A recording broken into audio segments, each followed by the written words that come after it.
I am Adrian Wooldridge. I work for Bloomberg. I'm an imposter here. I certainly don't describe myself as a progressive. I think about at least half of neoliberalism is very much worth saving. We're here to talk about reshaping markets in general. We have a very lively and distinguished panel to talk about these things. Angus Burgin from Hopkins University, who's written what I think is a wonderful book called The Great Persuasion on the Origins of Neoliberal Thought. I'd recommend it to everybody.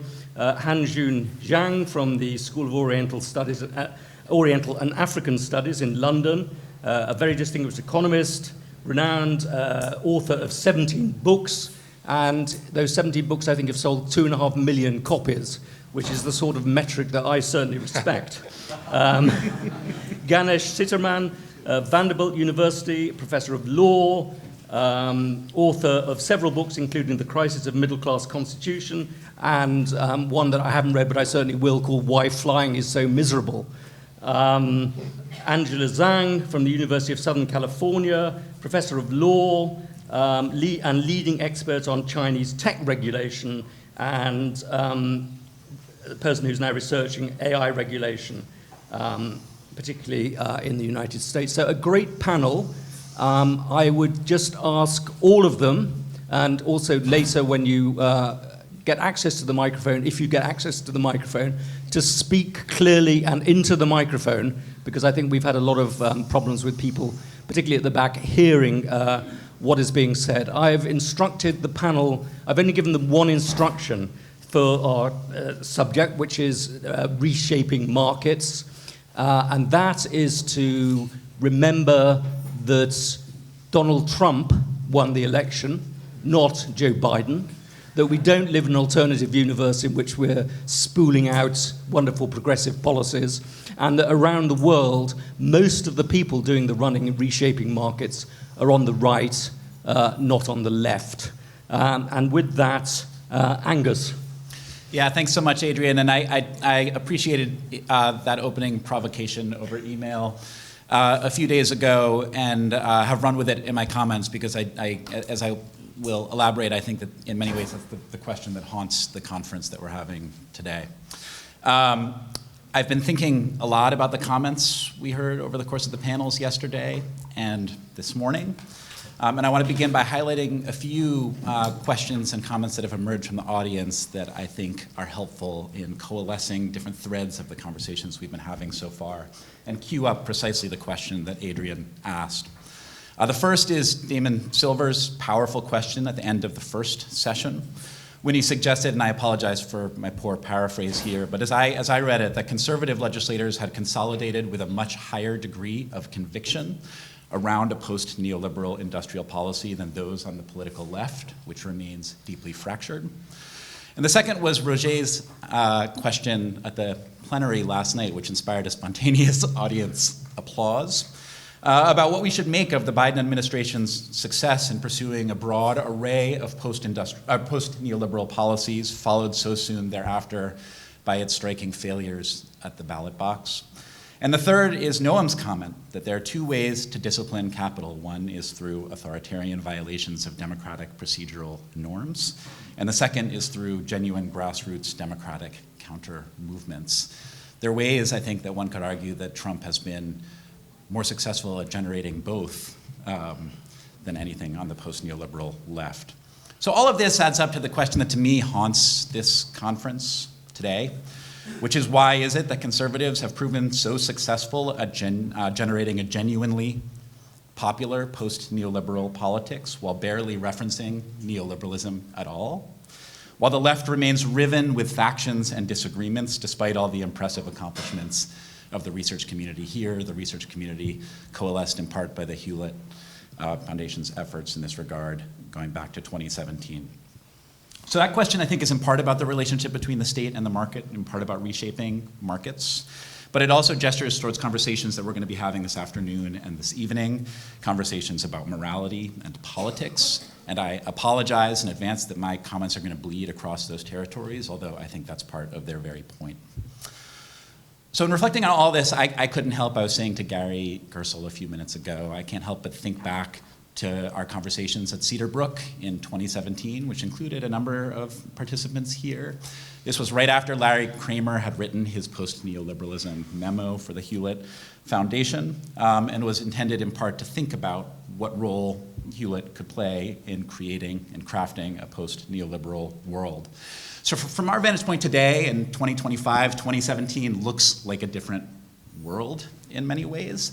But I do think that there are certain similarities that we can see about that moment to the one we're confronting today. That was right after the Brexit referendum. It was shortly after the election of Donald Trump, and there already was a sense that the right might be consolidating around certain aspects of a post-neoliberal vision that the left would need to take very seriously. So we're all familiar, it's been evident in every conversation we've had so far today, with the many projects, the many cross-disciplinary conjunctures that have emerged since that gathering at Cedar Brook, and that have played a crucial role in successful policies, many manifested in the Biden administration, from antitrust to industrial policy to efforts to create a global minimum tax and so on. But Gary made a comment at Cedar Brook that I couldn't help but think about in all these earlier panels, which I don't know if you remember, but it stuck with me ever since. And he said that all these policy ideas that we're talking about this conference are well and good, but we shouldn't underrate the role, the importance of the role that narrative will play in bringing about whatever world will supplant the neoliberal order.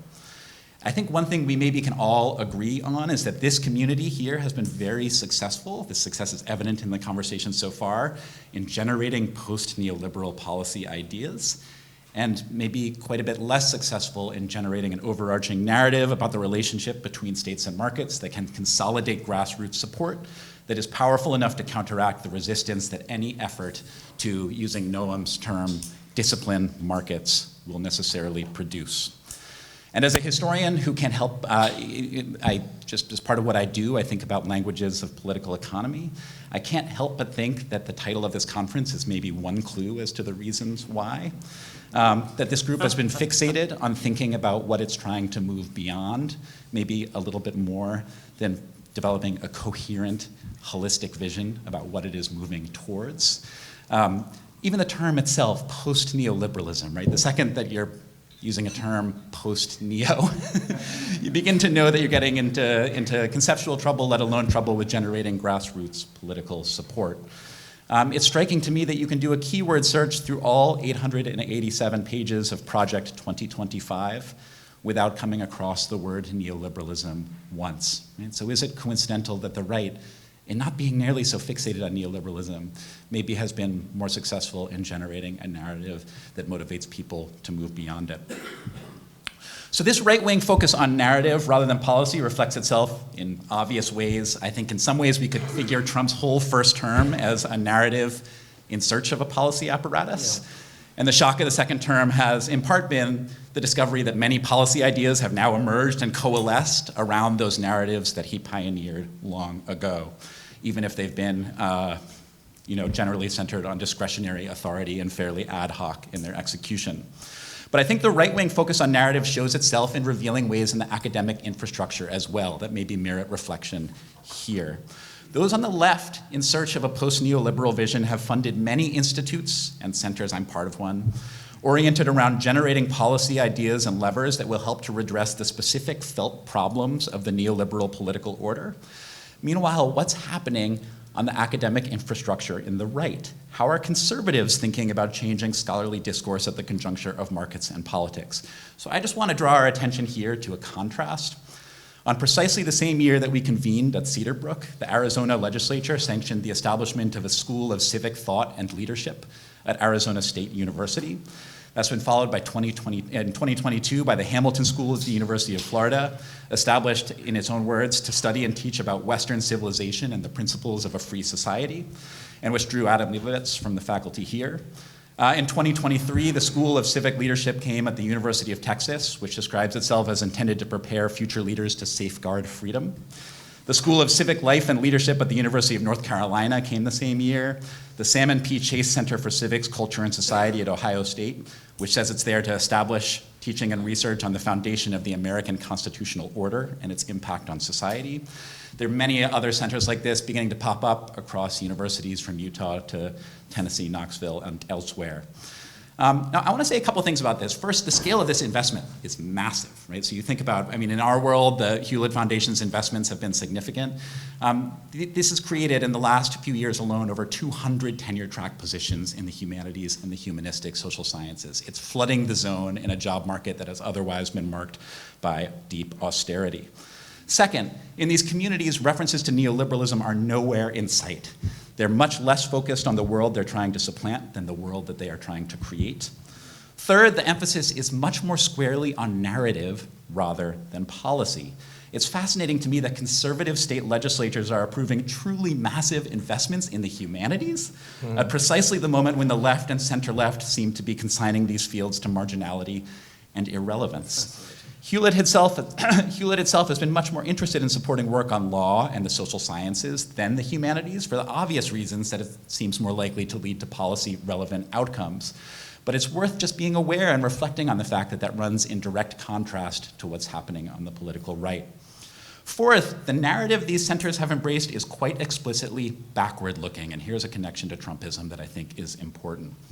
It wants to restore an emphasis on Western civilization, quite frankly, on the founding fathers, on the American nation as a constitutional and ideological project. And fifth, as has become vividly evident in recent months, and this gets back to Noam's opening comments, conservatives are very willing to work outside the norms of both democratic proceduralism and conventional university governance structures to achieve those goals. The cancellation of government contracts, the threatening of endowment taxes, the assault on international enrollments are all intended to generate pressure for university administrators to show that they are making changes to generate support for viewpoint diversity, using the term of art, which these new centers are ideally situated to provide. So I make all these remarks not to suggest that Hewlett or this community should abandon its emphasis, its prolific policy engine with all of the accomplishments that we've already been talking about today, and start convening scholars to talk about narrative construction instead. I think we can all agree that the kinds of people who attend scholarly conferences, like us, are generally terrible at constructing popular narratives. And it's perhaps no coincidence that Donald Trump, as one of the least academic of all American political entrepreneurs, has played such an extraordinary role in reshaping the central narratives of conservative politics. But I do just want to, in my last few minutes here, draw a few lessons that I think are relevant for us to talk about today. One is that the humanities are still an important battleground, and they have a crucial role in shaping perceptions of political economy. I think that this community should be worried that conservatives are embracing the humanities at precisely the moment when the left is leaving them behind. Second, I think we should ask ourselves whether neoliberalism as an oppositional framework may be doing more harm for our conversations than good. Keeping it at the center of our framework has a tendency to generate a heterogeneous cluster of policy ideas that don't in themselves cohere into a holistic and compelling vision of the future. It might be wise to talk less about what we're trying to look beyond, to use the parlance of this conference's title, and more about the future that we're trying to move toward. Third, I think in discussing that future, the crucial issue, and I think this is one thing that neoliberalism does that is problematic, is less about the relationship between the state and markets, and more about the relationship between the state and technology. That is to say that it's in the 1990s that the terrain of politics on both the left and the right were clustered around the idea that technology was going to bring us a better future, right? And so if you look at, in the American context, Al Gore and Newt Gingrich, it's not a coincidence that as the leading policy intellectuals of their time, they both have been longtime members of the Congressional Clearinghouse for the Future, and argued that the role of policy was really to help to harness these technological transformations to work to everyone's benefit. And they knew that they had a population that was broadly credulous towards the idea that technology was making a better world. The disagreements were just about how best to achieve that. Today, we live in an era of incredible disillusionment with technology. All of the promises of this digital transition are felt by many people to have failed them. And the central question for policy entrepreneurs over the last 15 to 20 years has been what to do about that. What new narrative can we construct that people will find as a compelling solution to the technological transformations that they often felt have worked to their disadvantage? And here, to wrap up, I think that we can see, Trump's approach, which is also reflected in all these centers for civic life and leadership, is backward-looking, it's conservative, it's restorationist, right? We will make America great again. We will restore its manufacturing heyday and the cultural apparatus that surrounded it. This appeals in tangible ways, and I think when Noam was talking about the agrarian industrial transition, this is relevant too, in tangible ways to the powerful popular belief that new technologies have brought more losses than gains, right? It's intuitive, it's appealing. It seems like a tangible and specific solution, even if in the particulars the policies sometimes seem less so. The response of the post-neoliberal left has been more schizophrenic, ranging from degrowth to fully automated luxury communism, from slowing, resisting, and remediating technological transitions to embracing them as the centerpiece of a new abundance agenda. So in the absence of a coherent, integrative narrative about the future that people can understand and genuinely wish to inhabit, the post-neoliberal left, I think, will struggle to compete against those who respond to the frustrations of the present by promising a retreat to the past. I thought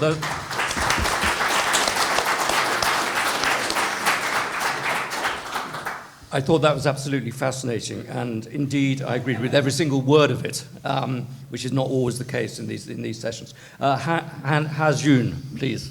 Thank you. Yeah, I'm going to start my intervention with a story about my native country, South Korea, but eventually I will talk about the political economy behind the current political earthquake that is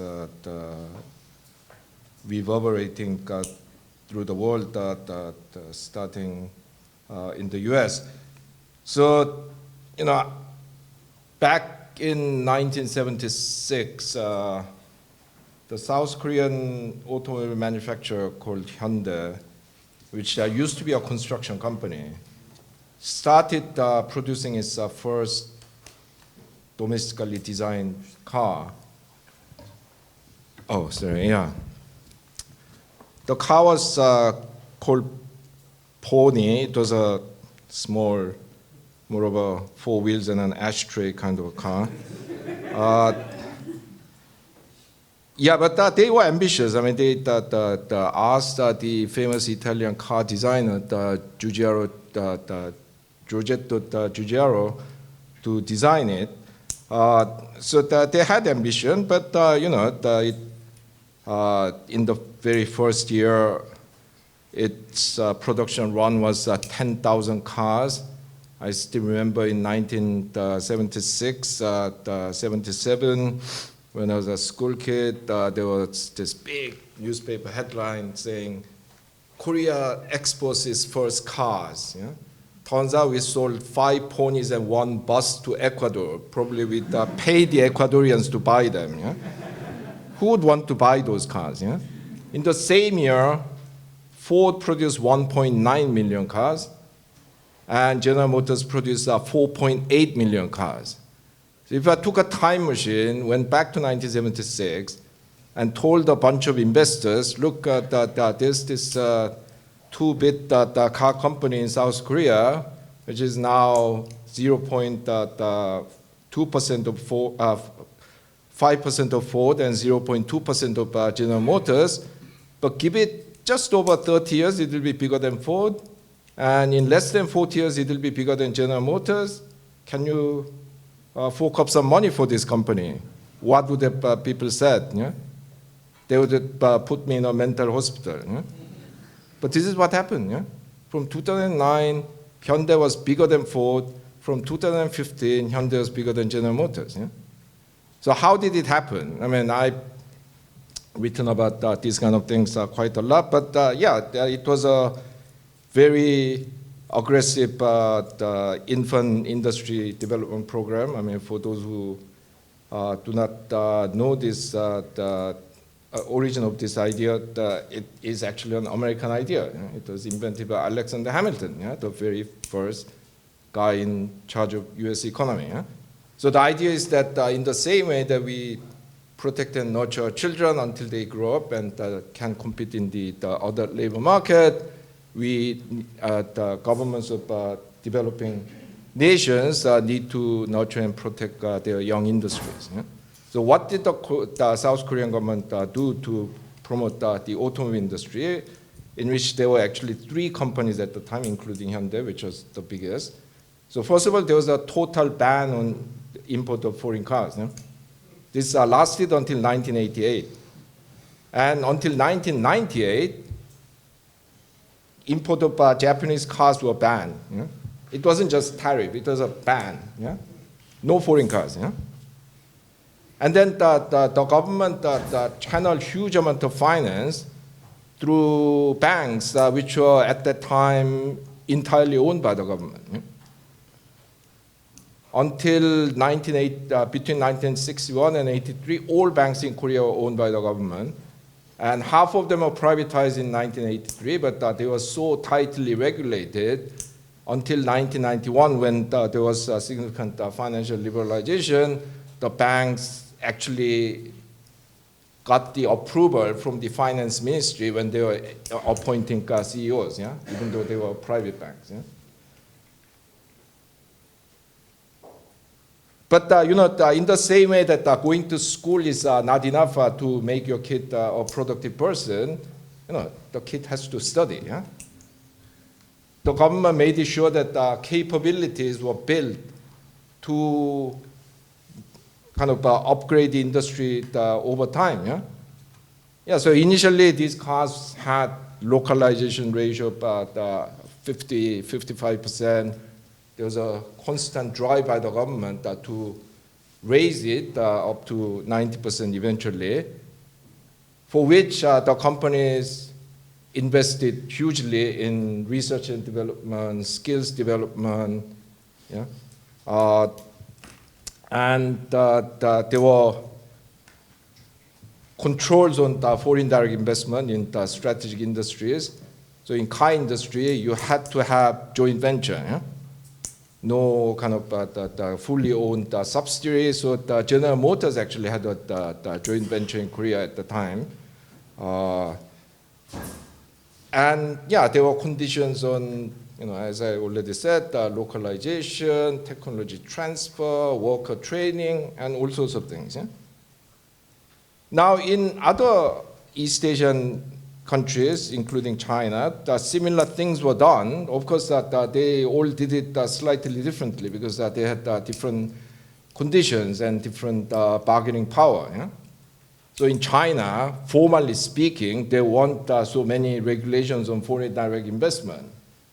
But the Chinese market being so large and so attractive, foreign companies had a lot of informal agreements on the technology transfer and the worker training and stuff like that. Yeah?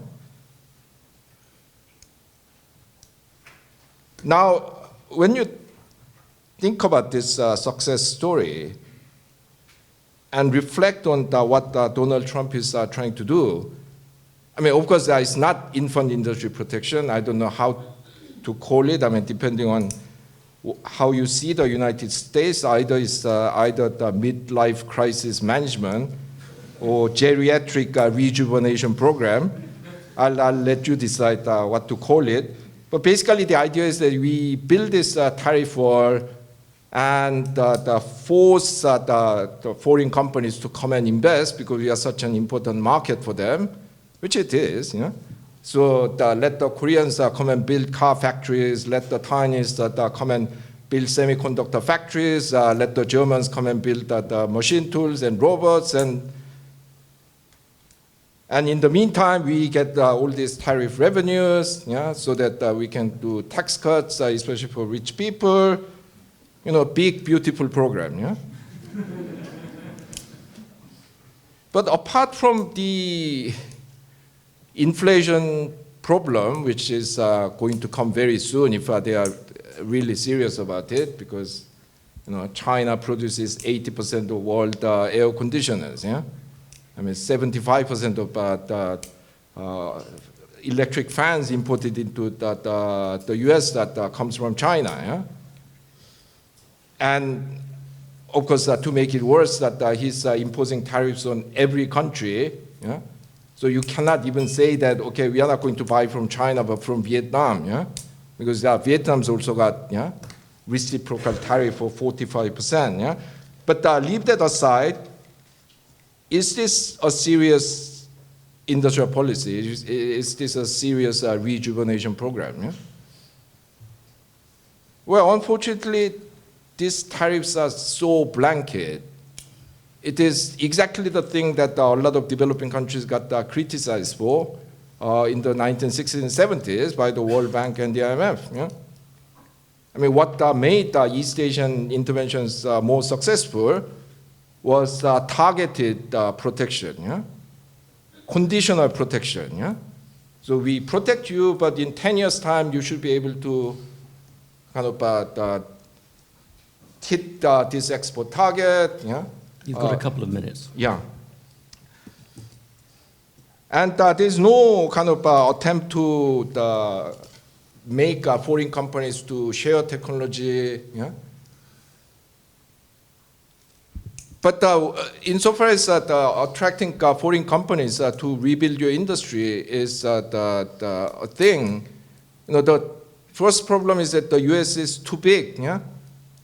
Unless Korea, Germany, Japan, yeah, Singapore, all of them completely transfer their manufacturing facilities to the US, which is not going to happen. Yeah? It's not going to be able to rebuild its industries because it's deindustrialized so much. But for me, the biggest problem is finance. Yeah? The American corporations have been giving away 90 to 95% of their profits in dividends and stock buybacks in the last 25, 30 years. Yeah? So even if you protect these industries, what are they going to invest with in raising productivity? Yeah? You need machines, you need worker skills, you need R&D, you need research funding for universities and associated institutes. And in that story, there's another dimension of class struggle because in the American system of today, profits have been generated essentially by free trade. Yeah? Ship off the jobs abroad, yeah? Pay the American workers very little. American wages have been stagnant essentially between the 1970s and the late 2010s, yeah? And placate those workers with cheap consumer goods from China and Vietnam and so on. Yeah? So when you stop doing that, there'll be that huge discontent. Yeah? So this is actually a big class struggle. Yeah? The financiers, the workers, Wall Street. Yeah? So Wall Street is trying to prevent this program because they want basically to go back to 1995. Yeah? But then the ordinary citizens are saying, well, you guys screwed us. Yeah? And Donald Trump is at least trying to address this problem. Yeah? And of course, it's total chaos because the man has no kind of ideology, no principle. Yeah? He just grabs at whatever comes convenient. But, this is in a way the monster that Wall Street capitalism has created. Yeah? So what are you going to do? I mean, if Trump said, in order to make America great again, I'm going to ban all stock buybacks. Yeah. Ban all stock buybacks and make the rich people sacrifice because that's what they did in East Asia. Yeah? I mean, we had a total ban on foreign travel, yeah? No luxury consumption import, including foreign cars and foreign cigarettes and foreign what have you. Yeah, if he did that, I would think this guy is serious, but he's not. Yeah? So we need to think about this political economy dimension, yeah? Not just this tool, that tool. Yeah? So let me leave it there. Thank you. Thank you. Thank you.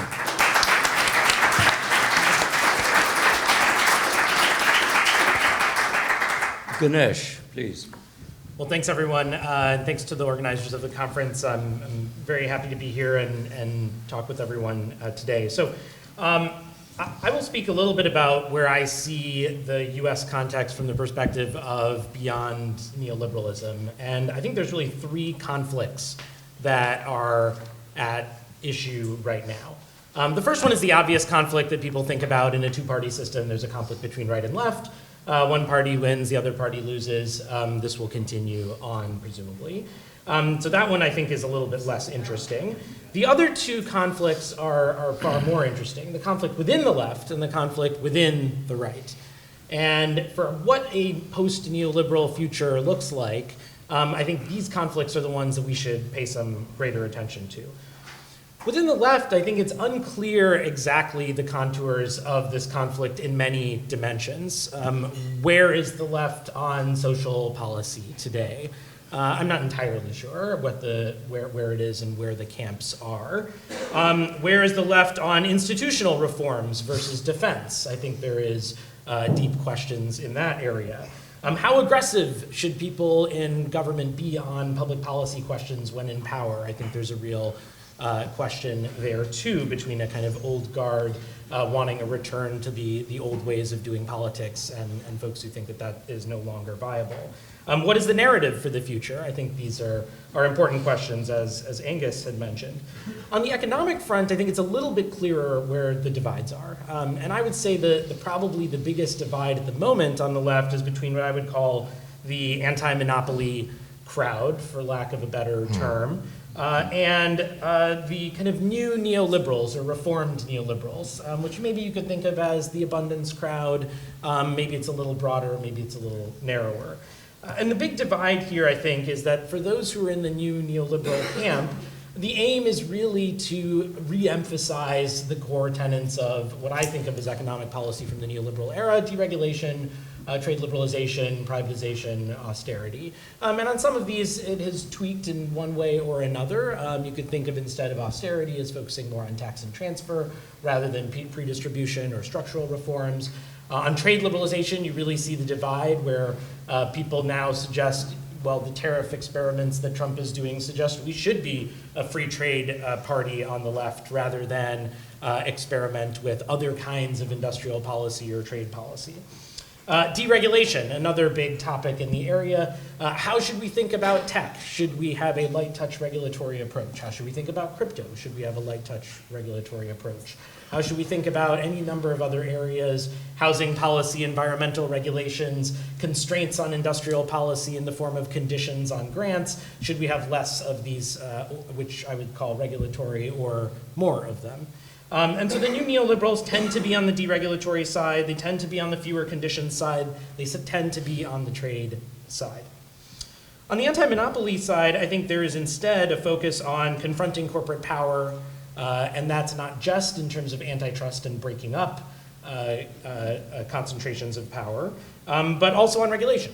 It's both sides of that. There's an interest in supporting labor unions and rebuilding the labor movement. That's a focus and an emphasis that people on that side want to talk about.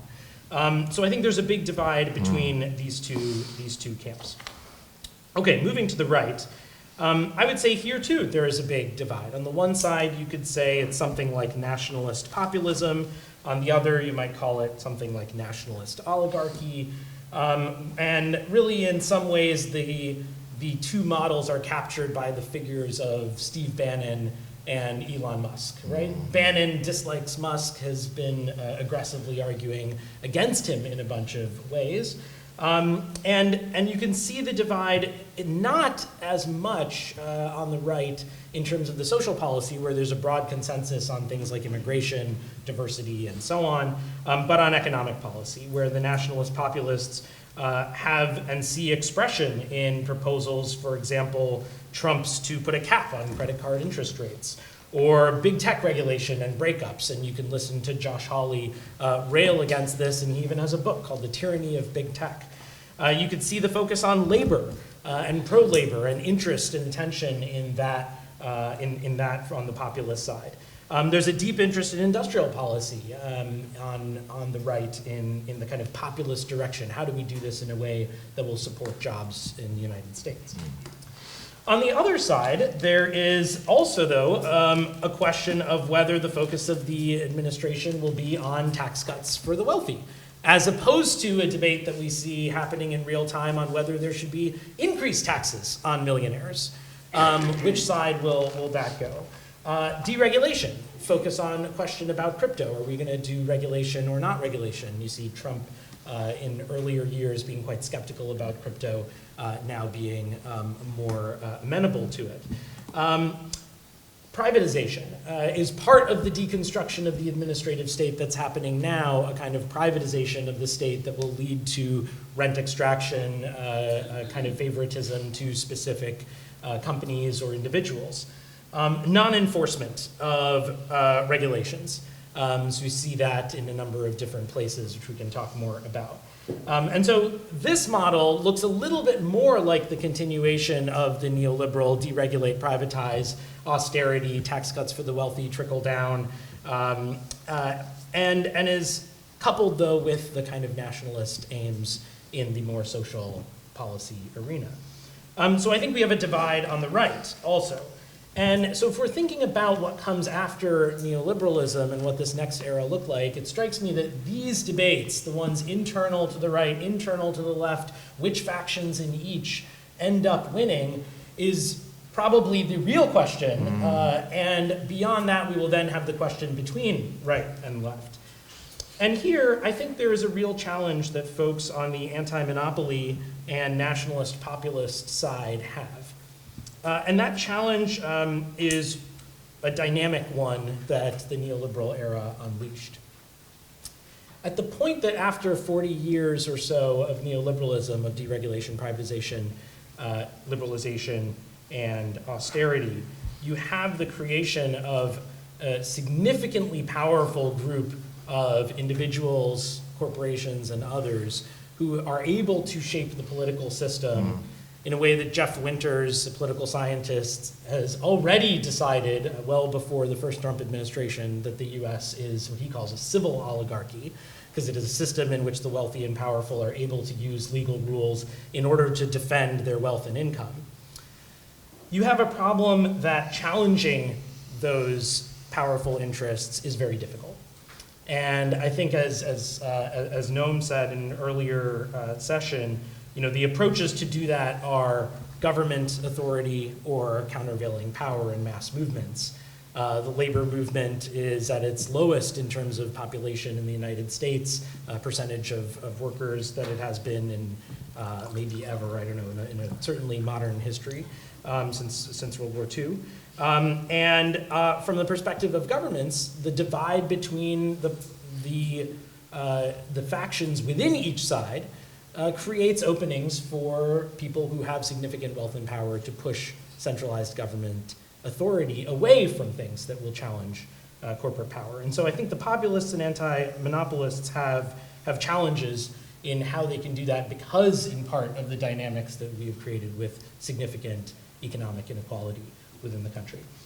So I will stop there, but I think that is the question that we should wrestle with as we're thinking about what is beyond neoliberalism, is these four different categories, the debates within each party rather than across them, and particularly how one builds the kinds of support for to the extent that one is an anti-monopolist or a populist, how you build that kind of movement in a context in which the political system has structural features that significantly benefit those who already have money and power. Thank you. That was fascinating. I think there have been two great geographical absences or near absences in this conference. One is the European Union, which is in many ways the last redoubt of neoliberalism. And the second is China. And I'm very pleased to say we have Angela Zhang to talk a little bit about China and particularly about antitrust policy in China. Thank you, Adrian, and thank you, Gary and Norm, for inviting me to this conference. A great pleasure to be here. It's a lot of responsibility to kind of like represent scholars to talk about China. So do take my remarks with a grain of salt. And I think yesterday, Gary, you make a joke that academics might be worried about coming back to America. And I am genuinely worried. So I don't think anything I would say is newsworthy, to the extent that if any of the journalist friends want to quote me, please let me know. I am worried, So now, Adrian suggested that I talk about Chinese antitrust, which I think wonderful. I happen to have written a bit about Chinese antitrust, so this is much easier for me to prepare for today's panel. But why do we focus on antitrust? Maybe let's start with that question, right? I mean, it's, in my mind, whether in the United States or in China or in the European Union or in this country, antitrust is an extremely powerful regulatory tool. It allows the government to take very interventionist measures and intervene in the market, even on offshore activity that seemingly have very little to do with the country, right? And that make it like a very versatile, very powerful tool for the government to discipline, to restructure, to reshape the market. And I will talk about it from the China's angle, and where I see antitrust have many facets, right? I mean, first example is antitrust could be used like a protectionist tool, echoing what Ha-Joon mentioned. Like, I mean, you can see it kind of like in the form of industrial policy. When China adopted its anti-monopoly law in 2007, and in the early days of its antitrust enforcement, it was quite aggressive, particularly in the first decade, disciplining U.S. tech firms, right? I mean, there was one big case where Qualcomm was subject to $1 billion antitrust fine in China. But to be fair, Qualcomm was also investigated in the EU, also investigated in Korea for similar conduct, right? I mean, however, you see this kind of investigations, cases similar to this, sow the seeds of the tensions between the United States and China, right? I mean, that was why, a lot of the discontent among the multinational companies operating in China eventually, go back to Washington, D.C. and complained. And then that was the genesis of the U.S.-China trade war in the first Trump administration. To what extent are these antitrust investigations, perfectly legitimate, right? I mean, to deal with these unfair pricing, abusive monopolies by U.S. tech giants, or is it an industrial tool? Nobody knows. Right? I mean, because this law allows so much discretion for the regulators, right? And there's not very clear black and white in deciding these cases. That's why you see similar cases in other jurisdictions as well, right? So the first facet, protectionist, or you call it industrial policy. And in my first book, Chinese Antitrust Exceptionalism, I talk about the second facet, is antitrust could be used as a geopolitical diplomatic tool, right? I mean, we saw that starting from the first Trump administration, during the trade negotiation, China started to flex its muscles by wielding its antitrust law and holding up big mergers between U.S. tech companies, and in order to facilitate trade negotiation. And that dynamic continued to the Biden administration. China continued to hold out a lot of the antitrust approval for the big mergers between U.S. companies in the semiconductor sectors in response to a lot of the U.S. export control and restrictions, right? I mean, that is China's bargaining chip. And you saw it more clearly in the Trump 2.0, right? I mean, China investigated NVIDIA for antitrust investigation, investigated Google. China, investigated Hutchison for trying to sell its Panama ports to BlackRock, right? I mean, so you see Hutchison, which is a Hong Kong company, is sandwiched between Chinese government and American government, and antitrust is a very important tool for the Chinese government to exert influence over, this Hong Kong company, right? And I would also mention that it's a targeted tool by the Chinese government, right? Rather than Like I would say it's not a weapon of mass retaliation. It's a very targeted, limited war that China has waged against the United States by, it initiated all these antitrust investigations.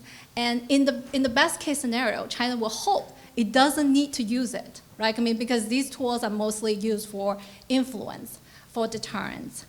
Now, and I've talked about 2 examples where antitrust law have been used by the Chinese government to discipline foreign firms, but it at the same time have been used to discipline its own big tech giants. And that is dealt with in my second book called High Wire, How China Regulates Big Tech and Governs Its Economy. And you probably have heard in the past few years, China initiated a massive crackdown on its internet sector, right? I mean, targeted big firms like Alibaba and Tencent, ByteDance, the whole industry. Like, I mean, if you think about what's going on in the United States, I mean, China been through its revolution a few years ago. And now there are 2 things happening with China's use of antitrust to its own domestic national champions. First is that China, like other countries, are increasingly worried about these pervasive influence of the big tech giants, because China is the only country that has been able to foster big tech, like the United States. And it has its own big tech companies in its own small bubble. It's not a bit small bubble, it's a huge bubble. So the Chinese government is worried, look, I mean, these companies are just not selling clothes on Taobao or video games to our teenagers. They are also trying to venture into fintech businesses. They're trying to, take control of the financial system, right? I mean, so we need to rein in these companies before, they get out of control. I mean, that was the genesis of the China's crackdown of companies like Alibaba and Ant Group, right? I mean, that was a big, probably heard in the news about the suspension of the IPO of Ant Group at the very 11th hour that started the crackdown. So that was one big reason why you see this like nonstop, investigations into these companies for almost 18 months. It wasn't until early 2022 this war against the big tech has subsided. But there is another important reason why the government want to go after these companies is because they are, if you think about what they do, I mean, these are all consumer tech businesses, that, they engage in very fierce price war and trying all sorts of ways to outcompete each other. Like, I mean, they will force the delivery drivers to drive as quickly as possible, deliver the meals to you within 30 minutes, but while creating a lot of externality to the society. So the government doesn't like this kind of toxic competition. What the government wants, the Chinese government wants, is that, look, I mean, you guys should focus on things that matters for our country, which is to stay competitive with the United States, right? I mean, to achieve self-sufficiency goals and to make China great, So partly, this discipline on its own big tech companies have this grand vision that we need to reorient our consumer tech business towards hardcore technology sector that makes China truly competitive. We need more companies like ZTE, like Huawei. We don't need so many companies that sell clothes and video games that are poisoning our children, right? So, and that was the grand ambition. However, the execution was terrible, right? I mean, and you probably heard that investors have panicked and flee the Chinese market, and China has become uninvestable for quite a long time until the emergence of DeepSeek, right? You all heard about DeepSeek emerge, actually emerged way before everybody knows in the West. But it started to arouse interest and people's attention back in the Chinese market. But this is the irony of the Chinese market intervention. DeepSeek emerged not because of industrial policy, not because of the government's support. It emerged because of government crackdown on quantum trading, okay? Because DeepSeek is a quantum trading company, and because of the financial crackdown in 2023, the founder of DeepSeek has to pivot his business focus to something else. He has so much chips, so he started to use it to trade AGI, right? I mean, so thanks to the government's restriction of quantum trading, that create DeepSeek. So you see the most innovative technology, the most disruptive technology in China does not come from industrial policy. It comes from the ingenuity of the private sector. So this is something I want to add to yesterday's panel on industrial policy. So people think that the Chinese government has a very long game, long ambition, grand vision. I think we overestimated that. A lot of the best things from China actually come from the private sector. Absolutely. Yeah. Okay. I know I probably need to stop very soon. No, I was just agreeing with you. Okay. You're being kind, Adrian. So I talk about so many things of law, how they use to discipline and punish firms, but I would also want to mention one last facet, is the law can be used as an enabling tool. Okay, because law has expressive power, it's not just to punish, right? I mean, it sends a message. In an authoritarian country, this is truly important because the legislation process involves so many vettings from different interest groups. So law sends a very credible signal to the market and to all the participants in the market, right? I mean, and I see it very clearly with China's AI regulations. And this is in an article I recently wrote on the promise and perils of China's regulation of artificial intelligence. Because so many people held the perception that, look, I mean, the Chinese government is going to, going to discipline these AI firms because they cannot control the output of these companies. And, they will be worried about political alignment of the AI output, right? I mean, but you need to look at what exactly they did, right? I mean, the law they promulgated contains so many enabling language, a very friendly language, kind of like an industrial policy. You don't see it in any other country's AI regulation, where it's that we will adopt a very friendly and tolerant, cautious approach in regulating AI.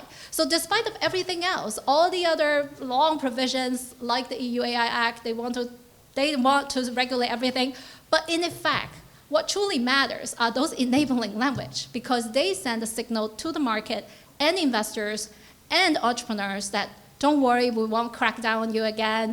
Go ahead, do great things, just like DeepSeek. And in fact, this is what happened. Like in the last couple of years, enforcement has been very quiet. So don't just look at what they say. Look at what they say, but don't take every provision as equal. Look at what they did. Eventually, has been a very light touch enforcement. Okay, let me stop here. Yeah, Angela, thank you very much. That was great. We're going to talk on the panel for about 15 to 20 minutes, then I'll throw it open to questions. I wanted to start off with the issue of narrative, which I think is absolutely fascinating. You argued that the Trump people got the narrative first and then produced policies. And I think one of the many things that went wrong, I think, with Biden was that they got lots of fiddly policies, but no narrative, partly because they were trying to run a president who was almost dead, which didn't really help. But I want to get a sense of what you think might be a progressive narrative, where you would start off from. And again, to say, one of the words I've hardly heard in this conference is the word family. If you look at what the Trump people are saying, there's a book by Kevin Roberts at the Heritage Foundation, Dawn's Early Light, interesting, fascinating book. And he says that the issue of the Reagan era was freedom. The issue of the current era is family. And he goes through the book fairly coherently, producing a set of policies which address family, which I think is something which many, many, many people are worried about, the pressure on the family. What sort of narrative which engages with the life of ordinary people rather than with the predilections of policy gurus about family credits and things like that? Could you imagine for the left? That's for me. Yes. Let me actually do something maybe a little bit verboten if we're supposed to be keeping this within the panel. But I want to open up because I know I was talking to Jim Kloppenberg right before the panel, and Jim said, "When do I get to give my screed on social democracy?" If you don't mind. I would maybe like to use this as an opportunity because I have some responses, I think, to what I think Jim will say. Okay, but I'd like to give this because I think he's thought a lot more about this forward-looking vision than I have. So I'd like to give him a chance to say something. Is there a microphone, or should I just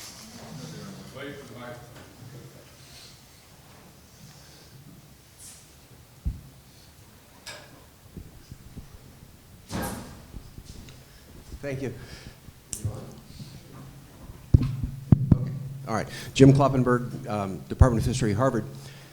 We have talked about this a fair amount, and Adrian, with apologies, even though the right is in power, many of us in this room wish that weren't the case. And so we're thinking about the illusion about that. Right. We're thinking about how we can move forward. And I think, as was pointed out several times already, beyond post-neoliberalism is not a winning term. I think the winning terms are staring us in the face. They're the terms that progressives have used in Europe and the US for a century, progressive and social democracy. And I think that if we look at what social democrats succeeded in doing in the first half of the 20th century, it had a lot to do with family. The Swedes used the term Volkshemmet in the interwar years to justify the extension of social services. And the most generous and comprehensive sets of social services still exist in those Scandinavian nations. And I think rather than trying to reinvent the wheel, we need to look toward the models that have worked and try to see how we can make those policies work outside Denmark, Sweden, and Norway. And I think it can be done. It requires the kind of popular support that Noam talked about at the beginning and that Angus is talking about now. It requires a narrative that talks about the issue of inclusiveness. Last night the question was, how do we have good, solid jobs that put people in the middle class in a care and service economy? And as Jyoti points out, the Scandinavian countries have been doing that for half a century. They have those jobs pay well, and those jobs provide the services that people require. So I think that what lies beyond neoliberalism is social democracy, and I think it needs to be built on a foundation of inclusiveness and the sense that all members of a nation are members of the same family. So I could go on because I'm writing a book on this. It's a book-length screed, but thank you for giving me the opportunity at least to introduce the topic, the term, and these ideas. Thanks, Angus. Yeah, no, so if you can see the clever thing that I did here, I'm much better at poking holes in arguments than in making forward-looking arguments, but I wanted to cue Jim up to say that, and then I can raise what are some concerns I have about that vision, because I know one thing that Adrian said is that he wanted us to have conflict. I want conflict, more conflict the better. So here there's some potential conflicts I'll bring out with that vision that I think are maybe worth us sorting through, or reasons to be maybe pessimistic about that possibility. One is that I think social democracy, at least if it often involves a kind of romance of expertise. And to the extent that we look back to the progressive era as a kind of heyday of certain kinds of social democracy, we face the problem right now that there's enormous, that was an era when many kinds of expertise were new, and they seemed to hold the potential to solve lots of the social problems of the time. We're in an era now of enormous suspicion, and in many cases, justified suspicion of experts. And the call to engage in social democratic policymaking to resolve the felt problems through the application of expertise, many people just find completely uncompelling. I think this is one of the problems with some of the Biden administration's policies, is that it's a marriage of new technologies with expertise, right? These sort of visions for inclusive prosperity, which combine two things that regular people are deeply suspicious of, and it's hard to generate the popular support that social democracy requires. I'll just mention a couple of other quick concerns. Another is media ecosystems. It's extremely hard to generate social democratic movements today. Somebody referenced yesterday, I think, the problems with investigative journalism in our current media ecosystem. The other problem is just aggregative, consolidating media ecosystems that sometimes generate broad, consensual political movements are hard to find. Another problem is timescales. I mean, certainly when we think about policies like tariffs and so on, they cause substantial temporary pain in the pursuit of long-term gains. And in doing so, they generate enormously powerful oppositional interests. And does democracy have the capacity to weather short-term pain combined with these powerful oppositional influences without reverting on whatever policies it's trying to put into place? I think that's a serious question. And then finally, is an industrial versus a service-centered labor force? As you know, we've talked about the problems with unionization in the service economy. If you want to generate social democratic politics, it's arguable that it's much easier to do in an industrializing economy than it is in an economy in which 80% of people are employed in services. So those are some of the problems I see, or the reasons for pessimism about that vision, even if it is one of the most compelling attempts to generate a forward-looking politics. Let me come here and disagree with Angus as on the direction to disagree. So to poke some holes into Angus's points, I am skeptical of the expertise set of points that you made, not because I think expertise is popular. I don't think anybody is running. I've missed the candidate. I've missed the candidate who was running for any office on rule by the experts as their like placards and posters and TV commercials. I'm just not sure that's what's going on anywhere. But it was called Barack Obama. Well, but I'm not sure he did that either. But here's the point. There's some amount of policies that governments do that are highly popular with people, work really well, that are happening, that still take experts to be involved in. So many jurisdictions in the United States have moved from starting in kindergarten to offering pre-K, pre-kindergarten for 4-year-olds and for 3-year-olds. This is not just in blue places, it's also in red places this is happening. People like having pre-K for 3-year-olds and 4-year-olds. Well, how do you implement a policy of pre-K for 3-year-olds and 4-year-olds? You probably need some policy people who know how to do that and write policies and think about how you implement it and so on. So there's experts involved in all of these things, but no one's selling it as we should have experts, running the theory. You're selling it as, why don't we have pre-K for 4-year-olds? And people say, yeah, that's a good idea. We should do that. And then it gets delivered somehow. Now, there's a question, can you deliver it well? Can you deliver it fast? Can you deliver it? Do people like the thing that you're delivering? But to get to the point about narrative, I'm not sure that this. So my only skepticism is, I don't think it makes sense to be leading with that. But there's always going to be some experts if you're doing policy. It's just not what politics is actually about. You sell the thing that you're trying to, you sell the sizzle, right? That's the thing that people actually want. They want pre-K. Nobody's interested in what the white paper is that gets you Thank you for that. I just wanted to come back a little bit on the people's home, because it's a fascinating question. And one of the many words we haven't heard very much in this conference, or indeed at all, is immigration. And central to the issue central to the neoliberal vision is free movement to a very significant degree of people. It was a period of considerable immigration and enthusiasm for immigration amongst policy elites. I worked for The Economist for many years, and immigration was always a positive. And that's something that has come to a halt, really, particularly in the people's home in Scandinavia, in Denmark in particular, but also Sweden. There's a sense that there's an incompatibility between your social services and your obligation to provide things for the citizens who are paying taxes, and having a free movement of people. So that's one of the areas in which neoliberalism has hit the buffers in a way that's very worrying to progressives and very advantageous to conservatives all around the world. If you think of the conservative movement to power across the world, it's driven to a very significant degree by worries about immigration, particularly in Europe. And I think we ought to say something about that, more about that in the conference that goes on. But I wanted to and anybody who wants to talk about that can, but I wanted to ask a broader question. Do you think that the Progressive Alliance is making a mistake by being so totally anti-neoliberalism, by putting together in one basket a whole series of things, some of which are good and some of which are bad?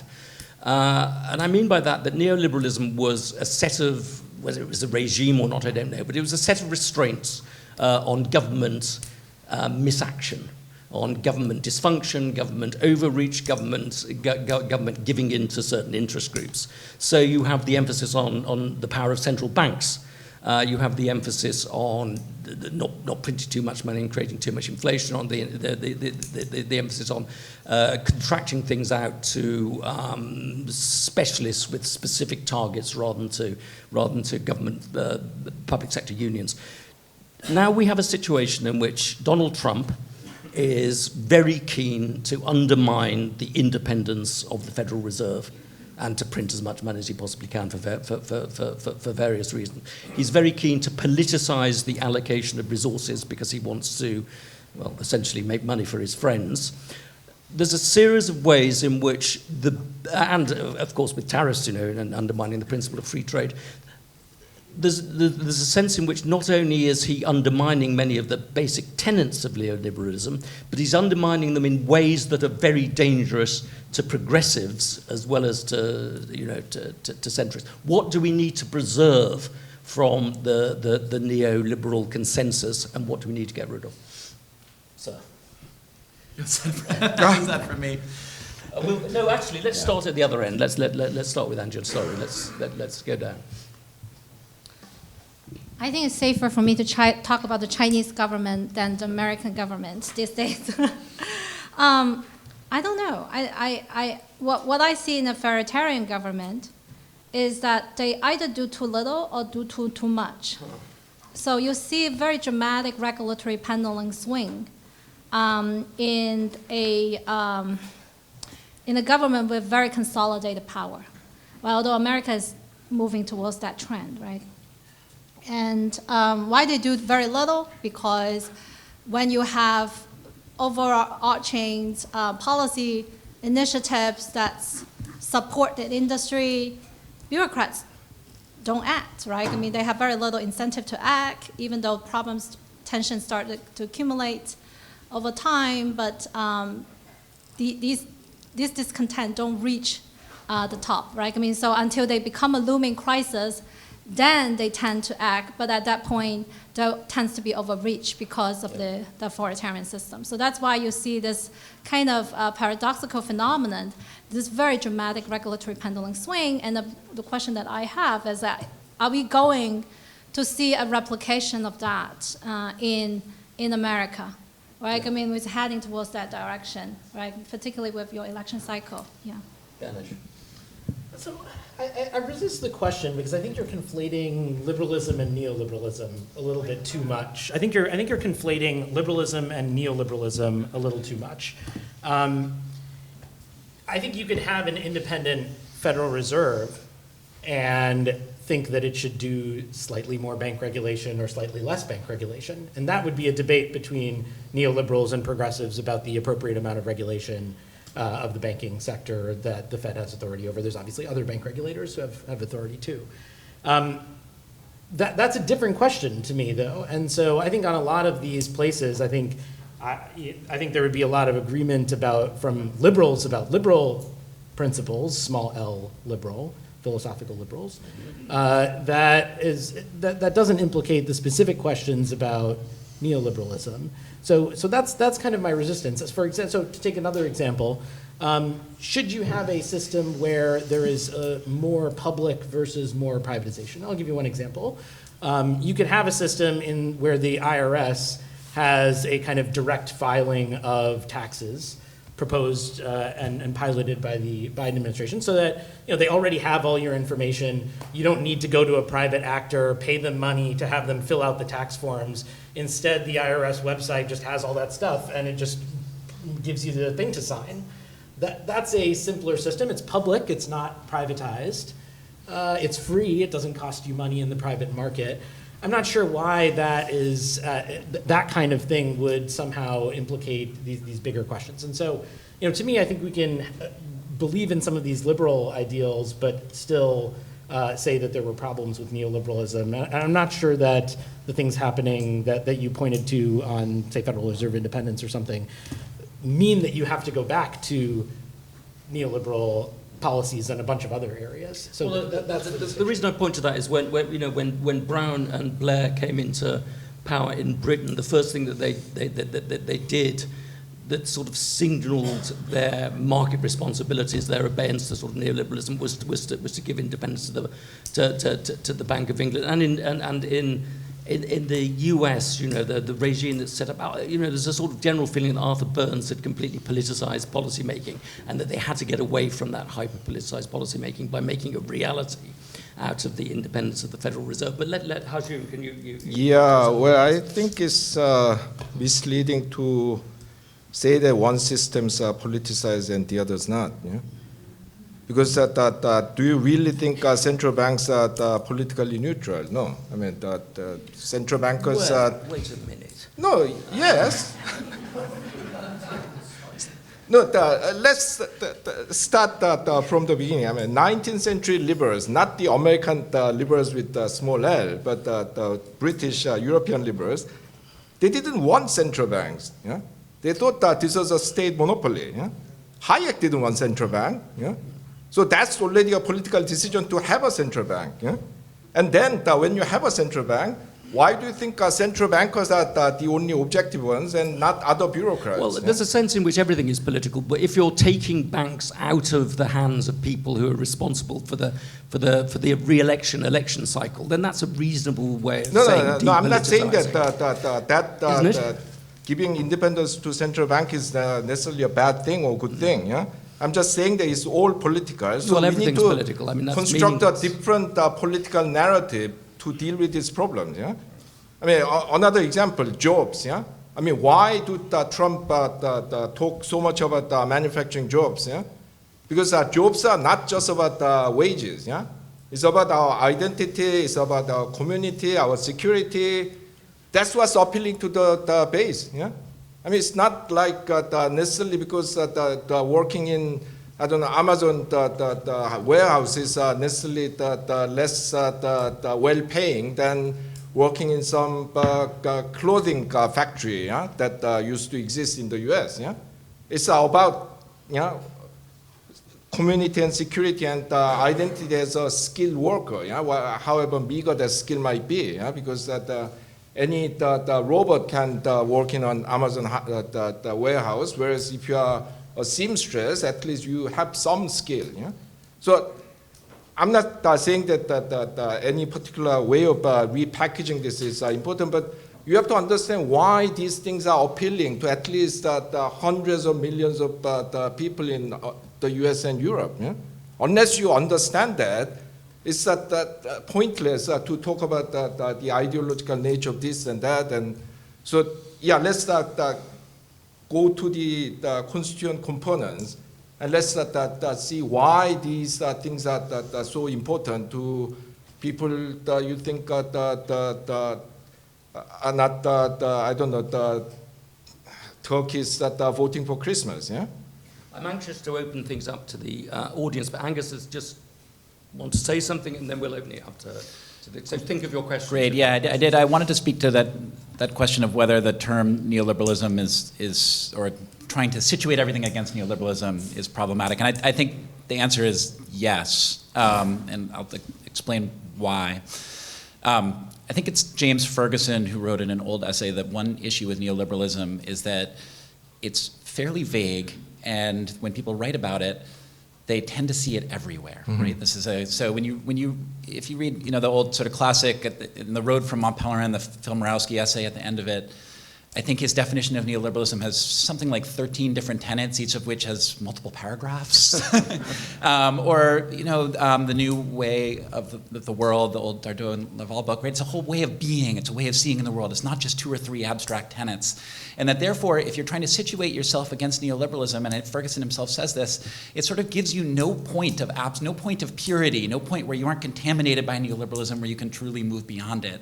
And it tends to create in oppositional movements this fixation on whether or not somebody is neoliberal. So when we describe the abundance agenda, for instance, as a kind of new neoliberalism, that could be used as a way on the left of sort of disregarding what the abundance agenda is trying to do by tarring it with this label of neoliberalism. And in that sense, I mean, another term that I like in thinking about neoliberalism is Feindbegriff, right? It's a concept of the enemy. It's very rare. People very rarely describe themselves as neoliberals. It's a way of disregarding what somebody is saying by associating them with a term that is broadly or sort of consensually deemed as problematic.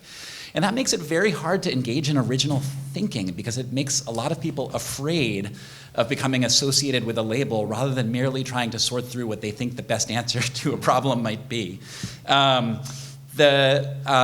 So yeah, I think it is pernicious in that sense. And then the one other quick thing I'd say is that the center, Ganesh's comment is very well taken about one thing that the academy has struggled to support in recent years is old style liberal institutionalists, right? This is one anxiety. It came out a lot in early Trump debates about how Trump's epistemology, all of his lies, right? Where do they come from? And there was this debate within academia that the loss of the center left in the humanities, the loss of liberal institutionalists who would believe in truth and fiction, right? And things like that had kind of disabled a sort of consensual support for certain institutions, certain normative beliefs, that then opened the territory for somebody like Trump to come in and kind of colonize this epistemological world with his own lies, right? And so I think your comment about the Federal Reserve aligns with that story.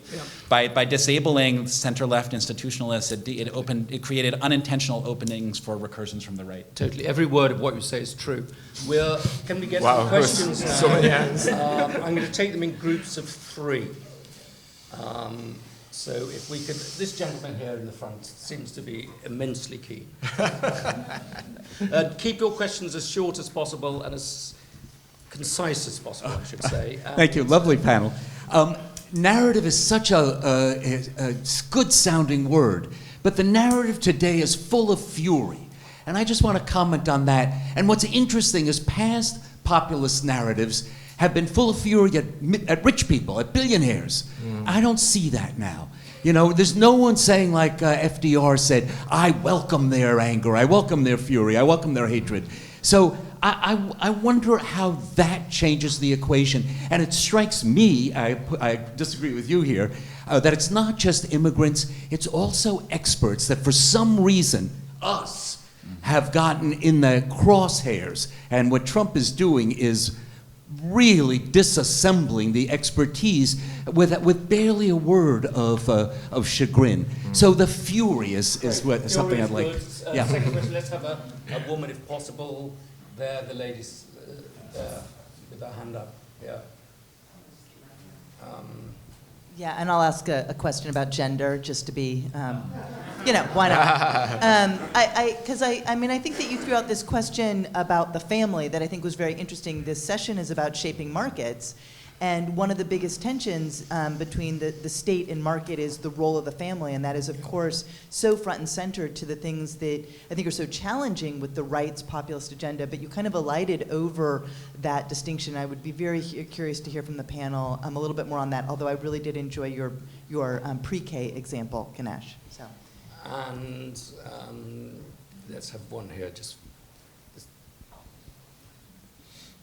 Thanks. Great panel. I think it's important to distinguish between methodological neoliberalism and ideological neoliberalism. And what I liked about the Mirowski definition, Angus, is that he's very clear about, implicitly about this distinction. So Hayek is hostile to laissez-faire. One thing that defines neoliberalism is the engineering of markets, right? And markets are highly engineered spaces. But you can engineer them in different ways, right? I think where neoliberalism slides into ideology is the a priori attachment to the idea that markets are always the best solution. I think Ganesh said it very nicely yesterday. Let's talk about the social objective and then decide, on a case-by-case basis. And I want to respond to the point about technocracy. This hostility to technocracy is a very American thing. In the rest of the world, this is a slightly different thing. All I'm saying is that one can be a methodological neoliberal, in a sense, from the left. Let's have some. Who would like to start with answers to those 3 questions, or to either one of them? I'll just say one thing on the fury point, which is I don't agree with that. I think there's fury on everywhere. I think that's absolutely right. So absolutely right. On the right in the United States, if you watch the video of Josh Hawley and Mark Zuckerberg he makes Mark Zuckerberg stand up and apologize in front of a room of people who've had, their children have suffered because of Instagram and Facebook. That is fury. That is fury personified in a hearing. On the left, Bernie Sanders and AOC are running around the country saying "fight oligarchy," and thousands of people are showing up. So if that's not fury against wealthy and powerful people on both the right and on the left, I don't know what counts as fury. It's like you take on the richest people in the country to their face in a hearing, or mass mobilize thousands of people in a big speech, but both seem quite fury-oriented.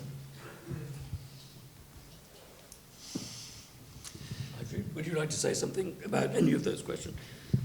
Not me. None of those were really in my areas of expertise.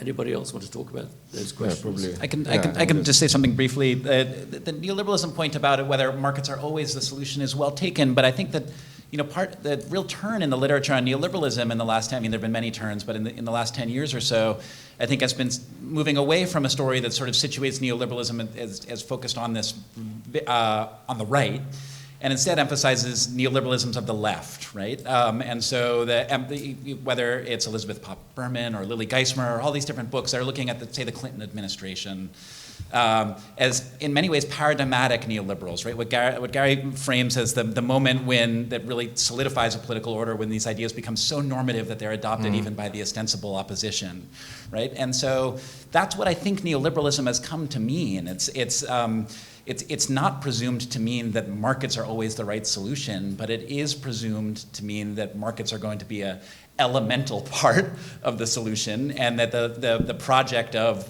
the left is constructing markets in ways that ultimately serve to achieve their goals. And that, I think, speaks in some ways to the rich people, the fury of rich people question, is that the left that I think that was constructed in the 1990s around these ideas was one that positioned itself as in league with rich people, right? And so, you have Al Gore taking meetings with venture capitalists, and Barack Obama speculated after his own time in office that he might become a venture capitalist, right? And so there is this real sense of alliance that emerged. Mark Andreessen's really fascinating interview with Ross Douthat from a little while ago talked about the romance of this sort of center left at this moment in time that's what Silicon Valley kind of was, right? And that's been a very painful reckoning for the left ever since then, is the process of extracting themselves sufficiently from that world in order to tap into the sense of fury is extremely painful, because that's where a lot of the money is, that's where a lot of the power is. And so it's been sort of partial and half-hearted, which has left us with this muddled discourse, which is very difficult to wield to generate popular support. I think a lot of the fury is not of rich people per se, because they're rich, it's of people who are perceived to look down on regular people, which is why academics who, in my experience, are not particularly rich, are quite often right at the center of hatred. This gentleman here would desperately like to ask a question. Yes, I I'll would. take a second question from there, and a question from Gary, who has the power to ask a question, whatever happens. So in terms of a better framing that is not post-neoliberalism, as wonderful as that coinage is, there is one. It's called Abundance. It is a New York Times #1 bestseller. It was mentioned here. I'm just wondering, what do you all think of abundance as an alternative? And it sounds like part of what that movement is doing is trying to say we're going to ask a different set of questions. It's not regulation good or bad. It is, we've put excessive regulations on government itself, and we need to deregulate government, which sounds very post-neoliberal. But also when it comes to housing markets, we've put excessive regulation on where we can build. And so if we want we want these social objectives, what are the obstacles to getting there, to getting to an abundant world? This is kind of how I read it, but I'm interested in how you all think about abundance. And then also for maybe Ha-Joon, and just, are there models from other countries of how you not only craft markets but build a politics around crafting markets? We're talking about, the example of these other countries. They have politics too, so like how did were there ways not only they built the economics of this, but built the politics around it? This lady here, please.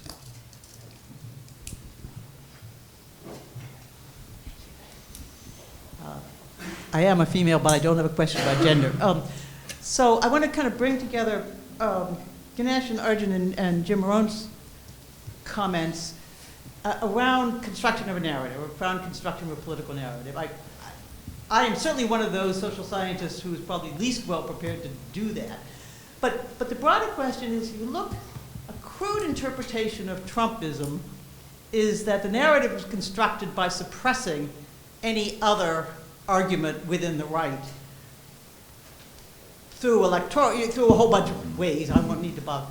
The left either isn't capable of that or isn't interested in doing that. So the debate within the left is part of what the left thinks of itself. So how do you construct a political narrative without kind of ruthless suppression of the various alternatives within each party that Ganesh is talking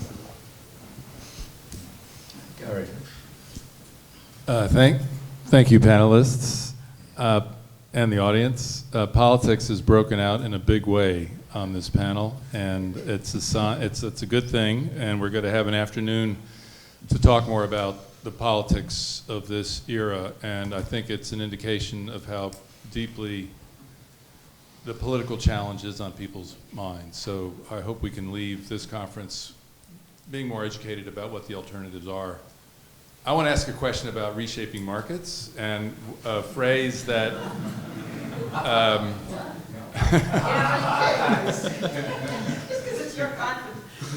and, well, it's also the title of this panel. The phrase that Jayati mentioned last night has been rumbling around my brain ever since, which is deglobalizing finance. It seems to me we are in a moment where finance is perhaps being deglobalized, and I understand that to mean the collapse of Bretton Woods, the dollar losing its centrality in global finance. And I'm just thinking, we have a international panel here, and this may not be your primary area of expertise, but I didn't want, and we have a governing finance panel happening tomorrow, but it seems to me, and this also pertains to Adrian's point about central banks and their role in the economy, and I'm just wondering if you could offer us some thoughts about how you see this moment, especially given the Trump administration's not desire, but willingness to destabilize the dollar in the global economy. Of course, he's building on trends that have been present for the last 10 or 20 years, and the historian in me thinks in 50 years we're going to look back on this moment as a moment when some other financial system for governing the world and world markets emerged and took shape. And I just wanted to give the panel a chance to tell us where your thinking is on that matter. Let's start with Angela with these questions, but that's a great question. Right, I mean, this is a great question, and actually, Gary, this is something I've been thinking about because I'm a law professor, so and also my background as a Chinese law expert, I'm generally interested in the U.S.-China relations and observing what's been happening to American law. You mentioned the deglobalization in the financial market, but we are seeing it in many aspects, right? I mean, not just finance. Deglobalization is now a trend. You see it with cross-border data restrictions. America is starting to erect those barriers, obviously with tariffs like trade, right? And also human decoupling with all these visa invocations, anti-espionage investigations into academics. So deglobalization is manifested in all sorts of areas across many, many fronts in the United States. And I'm a great admirer of Danny Rogers' work and he's saying that we can't have democracy, sovereignty, and globalization altogether, but we are observing that now with deglobalization, we are heading towards democratic backsliding in all these areas at the same time. And the question that we have is what kind of unintended consequences will that give rise to? And what is the next phase for deglobalization? Is it necessarily better off for the people in the United States, right? I mean, 99.9% of the economists agree with me that tariffs is a stupid idea. It's not really benefiting the American people. It's not bringing manufacturing back. But unless America hit the wall, Unless these policies seriously create strong backlash, Americans start to feel the pain, we might see that continue to last, right? I mean, so that's it just, this kind of pattern of regulation, it just looks so familiar to me as somebody who grew up and see it in an authoritarian system, that, this trend, this momentum won't change until a crisis looms and people realize, oh, look, I mean, deglobalization is actually not necessarily better than globalization, actually even worse. And then unless we hit that overturn window, people realize it's not working, then we won't come back to to the census, basically. Yeah. Anybody want to answer? Would you answer the Korean question? How they created consensus? Or the politics of yeah, no. I mean, if you look at these episodes of big productive transformation, there always was a kind of rebuilding of productive coalitions and realignment of the different productive interests. Yeah? So Bismarck, his famous marriage of iron and rye, he initially allied with the liberals and engaged in free trade, but when his political base, the Junkers in Prussia, were hit by imports from the Americas and Russia, he offered them protection against foreign grains in return for also giving protection to the industrial capitalists in Rhineland, which had been struggling against English superiority. When Scandinavia made the transition to social democracy, there was the social pact, things like a basic agreement in Norway and Jalchovaden agreement in Sweden, where the basic rules of the kind of capital labor cooperation was set down. You have to remember that Sweden, especially, was a most right-wing country in the world. Yeah, no, I mean they didn't even have income tax until 1932. Yeah, I mean you probably thought that the Swedes invented income tax. Yeah, yeah. Americans had income tax in 1913. Britain had one in 1842. So this was a very anti-labor country, and then. Yeah, all of this reshaped the landscape where free trade was accepted, but in return the workers would get rights to the unemployment the benefits and retraining and relocation, and this solidaristic wage policy basically put pressure on marginal companies because the worker with the same skill had to be paid the same.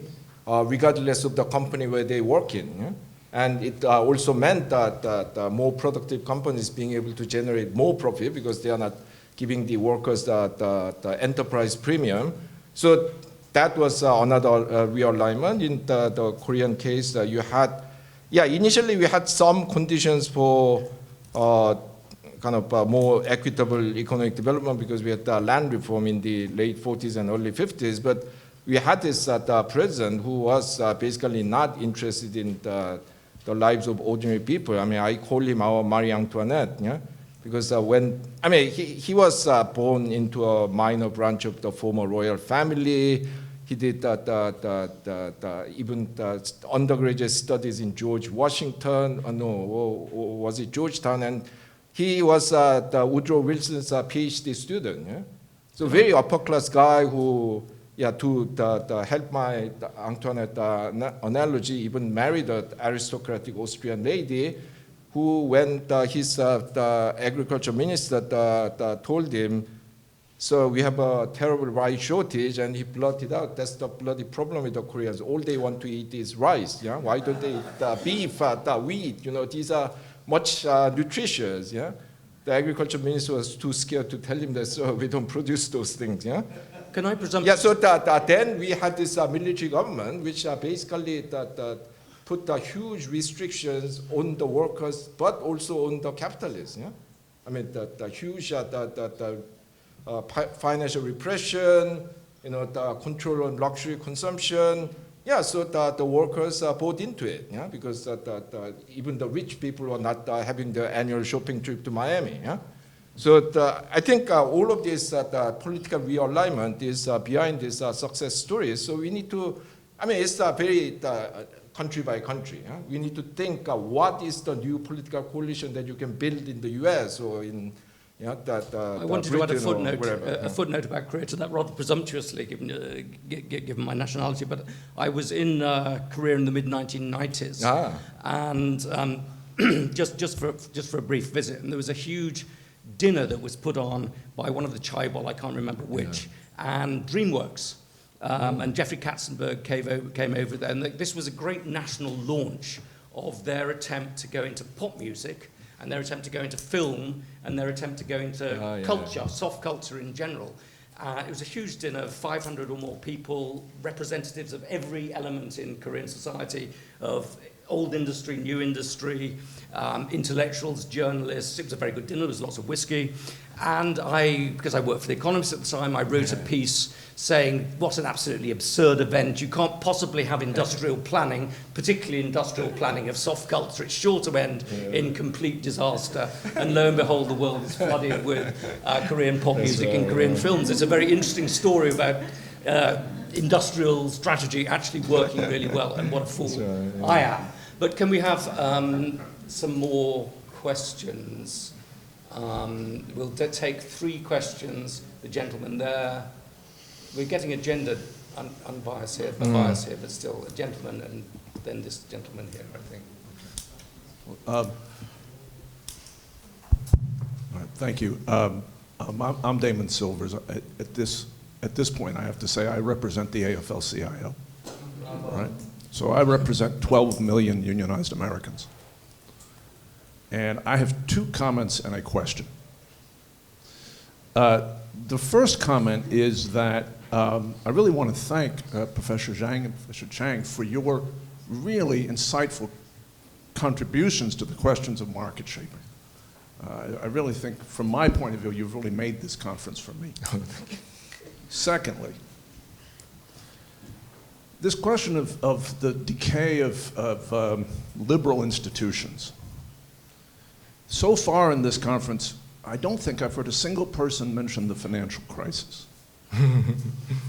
And as someone who was there and debated these issues with both Tim Geithner and his predecessor, Hank Paulson, I can tell you that I think that those institutions broke at that moment. And that discussions about what woke folks at Harvard's linguistics department have done, without a discussion of that, is just delusional. It's like you're on acid or something. But my question is looking forward. Oh, one more thing. Nobody addressed the young man who asked about abundance.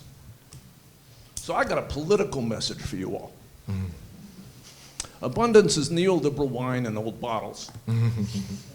The first agenda of the real estate developers out of Silicon Valley who are paying Ezra Klein's bills is to break the building trades unions. The building trades unions are the only political force that is capable of winning the election for Democrats with a small d in Wisconsin, Pennsylvania, and Michigan. And if people are fooled into believing that abundance is a movement rather than a political project of, what's his name, Reid You need to be winding up the Hoffman. Question soon. I'm going to get there. I'm going to get there. Other people deserve a right to ask a question, and we only have 5 minutes Can I left. remind you, sir, that I speak for 12 million people?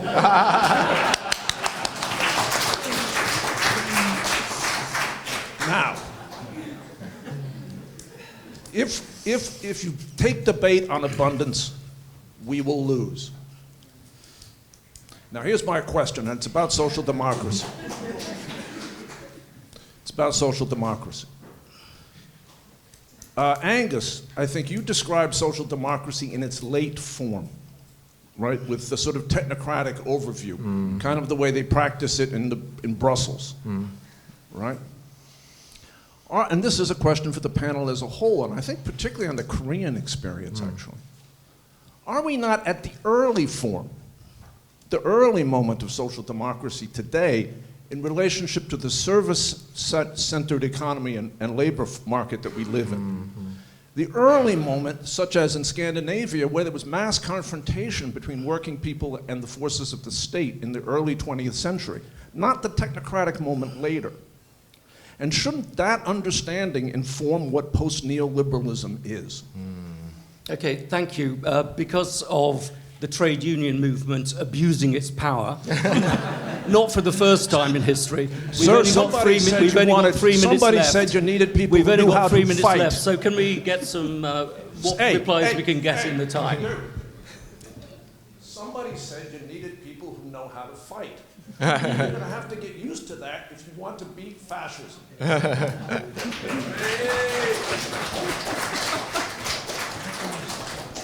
We're getting a bit silly here. We've got 3 minutes now. Are there more please, questions? because you were Yeah, okay, yeah. So, thank you. Yeah, social democracy for a service economy. I think that's a very good way of approaching this. I haven't thought about this, but I think that's the way we have to see it, because whatever you do with the reviving manufacturing, I mean, the reality is that no more than 15, 20% of people are going to be in the manufacturing sector, yeah? At best. Yeah? I mean, in many countries it will be 10%, so how do you build the social democracy in a society like that? I have I'm not an expert in it, I have no idea how to do it, but I think that's what we need to look at. Would you like to say something? I can, yeah. I would actually, in relation to your comments about the abundance agenda, because I was conscious as well that question was not addressed. I want to say a couple things. I want to accept part of your commentary and reject another. And that is that I think that when I talked about neoliberalism as a feigned begriff, right? I think simply saying it's neoliberalism in old bottles is a less productive way of thinking about it than thinking about specifically what the abundance agenda is trying to do. Similarly, what could be seen as kind of ad hominem attacks on funding or whatever else, rather than just dwelling on the agenda itself. But I agree, and this was precisely the comment I was going to make, that I think the core problem for the abundance agenda is defining what is different about it from the politics of the Clinton-Gore era, right? I mean, I read that book, and first of all, so much of it is about housing that I had some big picture questions that I felt like it just didn't answer about what this is as a holistic programmatic vision. But secondarily, this combination of infrastructural, sort of targeted infrastructural investments mingled with targeted deregulatory actions that really just read to me like the politics of the Democratic Party in the 1990s. And one of the core challenges is that we've now had over 15 years of the failure of third-way politics to achieve electoral success across a broad variety of national environments. And so what is it I really appreciate about the abundance agenda, this attempt to create a programmatic, forward-looking vision oriented around a new terminology, but I think it does have to answer this existential question about what is it about it that is genuinely new in a way that promises successes that have not yet come to pass. Thank you, thank you. I'd like to thank the panel for some really stimulating comments, and it's time for lunch.